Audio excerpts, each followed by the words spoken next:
যেহেতু সবার পা একে অপরের সাথে বাঁধা ছিল, তাই লাস্ট মুহূর্তে টিনসেলটা গিহানের পায়ের উপরই পড়ে। ফলে 5 বার কিক মারা কমপ্লিট হওয়ায় তারা সবগুলো গেম কমপ্লিট করে এই রাউন্ডটাও জিতে যায়। কিন্তু অন্য টিমটা নিজেদের টাস্ক কমপ্লিট করতে না পারায় তাদের মেরে ফেলা হয়। এদিকে খেলা শেষে গার্ডেরা রুমে ফেরার সময়ে দুজন গার্ড নোউলকে অ্যাটাক করে, কারণ মাস্ক অফিসার বারণ করা সত্ত্বেও নোউল আজকেও কয়েকজন প্লেয়ারকে হেডশট করে মেরে ফেলেছে। এমনকি একজন আধমরা প্লেয়ারকে কফিন খুলে আবারও তাকে শুট করে মেরে ফেলেছে, যার কারণে সব গার্ডেরা তার উপরে আপসেট ছিল। নোউলের সাথে গার্ড দুজনের একটু হাতাহাতি হয়, কিন্তু সে তাদের সাথে পেরে ওঠে না। গার্ডেরা নোউলকে লাস্ট ওয়ার্নিং দিয়ে চলে যায়।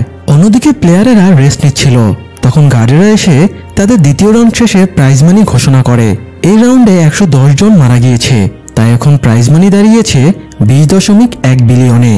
আর এখনো 255 জন প্লেয়ার টিকে আছে, তাই সবাই প্রায় 79 মিলিয়ন করে এক একজন পাবে। নিজেদের ভাগের এমন শুনে অনেক প্লেয়ার রাগারাগি শুরু করে।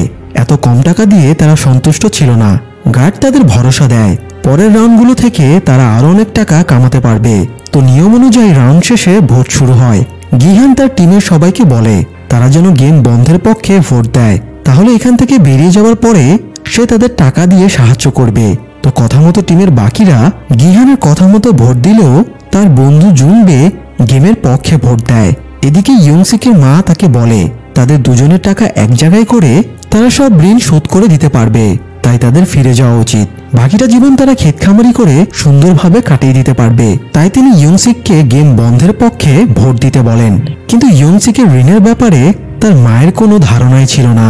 এই টাকা ইয়ংসিকের ঋণ শোধ হতো না, তাই সে গেমের পক্ষে ভোট দিয়ে দেয়।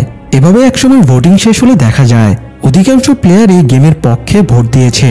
তাই গেম কন্টিনিউ রেখে সেদিনের মতো সবাইকে খাবার এবং ঘুমানোর সুযোগ দিয়ে গার্ডেরা চলে যায়। তবে রাতে ঘুমানোর আগে গিহান তার দলের